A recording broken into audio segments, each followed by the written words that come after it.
Olá, tudo bem? Hoje eu vou falar como que a ciência explica por que reclamar altera negativamente o nosso cérebro. Todos nós já reclamamos um dia, tem gente que não para de reclamar o tempo inteiro, né?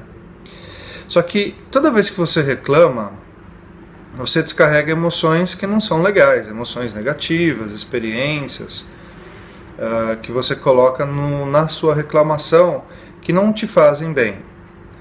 A ciência tem um olhar muito particular sobre isso, né? E ela mostra que o cérebro reage a essas reclamações. Então, eu gostaria de comentar aqui com vocês a respeito de uma pesquisa de um psicólogo e um filósofo chamado Stephen Parton, que examinou como as emoções negativas, né, na forma de reclamações, tanto aquelas que você mesmo produz, como aquelas que são vindas de fora, as pessoas que falam para você essas reclamações, como elas afetam o seu cérebro e o seu corpo. Aí ele propõe uma teoria que diz o seguinte: no nosso cérebro nós temos os neurônios, que são as células responsáveis por toda a atividade cerebral. A comunicação entre elas se dá por um processo chamado sinapse. Então ele diz que essas sinapses se mantêm juntas na hora que você dispara.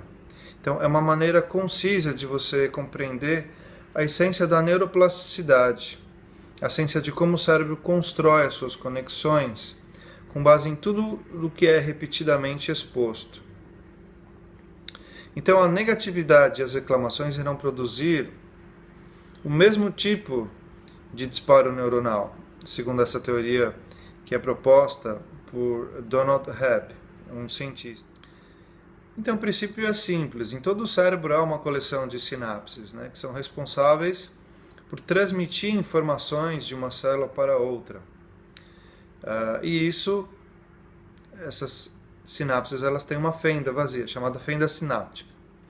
Sempre que você tem um pensamento, uma sinapse dispara uma reação química através dessa fenda para uma outra sinapse, construindo assim uma ponte onde um sinal elétrico pode atravessar, né, carregando essa informação do seu pensamento durante a descarga.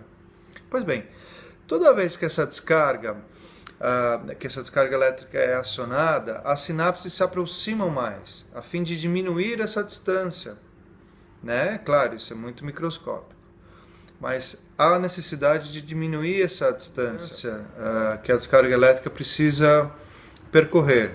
Então o cérebro irá refazer os seus próprios circuitos, alterando-se fisicamente para que essas sinapses sempre se facilitem, né, de forma a se adequar a compartilhar a reação química e tornando mais fácil o pensamento se propagar, né? Então o que acontece? Quando você compreende essa questão das ligações elétricas que são utilizadas pelo cérebro, ele acaba reutilizando os mesmos circuitos que você faz isso com frequência.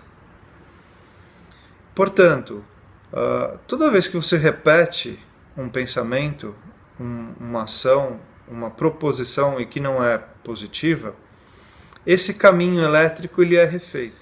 Então, a compreensão desse processo inclui a ideia de que essas ligações elétricas mais utilizadas pelo cérebro se tornam, de fato, mais curtas. Portanto, elas são escolhidas com mais frequência pelo cérebro. Então, isso mostra como você é capaz de moldar a sua personalidade através da repetição de situações negativas. E agora a proposição é outra. Através das práticas de meditação, fazer com que você reconheça esses pensamentos negativos, fazer com que você reconheça o quanto que você pode reclamar, sair do piloto automático, porque reclamação é de fato o mais do mesmo. Você é habituado a reclamar, a não estar satisfeito com tudo, por mais que a gente possa ter razão nos nossos motivos. O que essa pesquisa mostra é que você se vicia disso.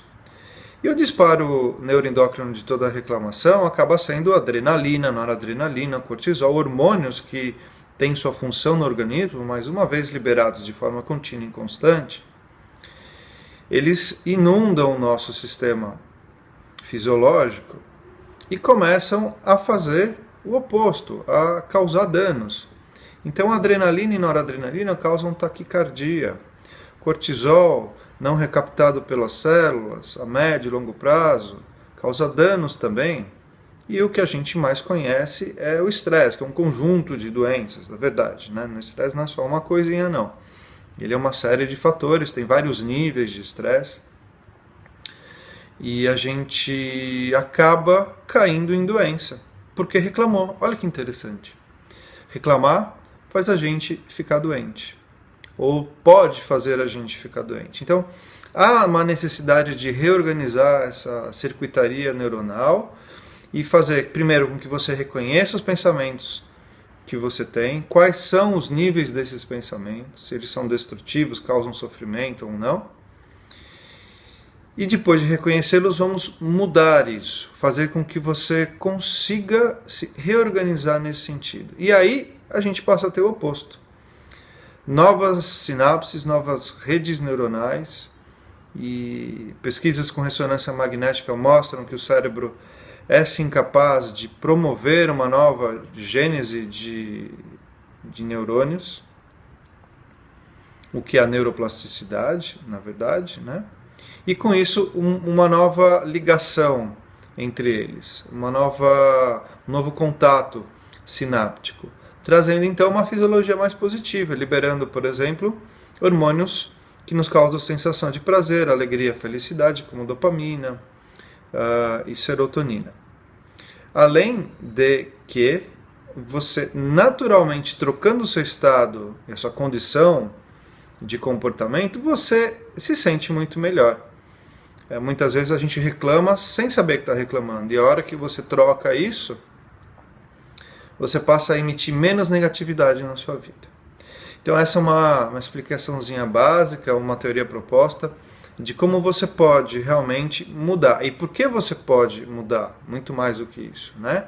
A sua forma de pensar, de falar e de agir. Tá bom? Então, pensamento positivo a todo momento agora e atenção nas suas reclamações. Então tá jóia. Até o próximo vídeo. Um beijo, um abraço. Tchau.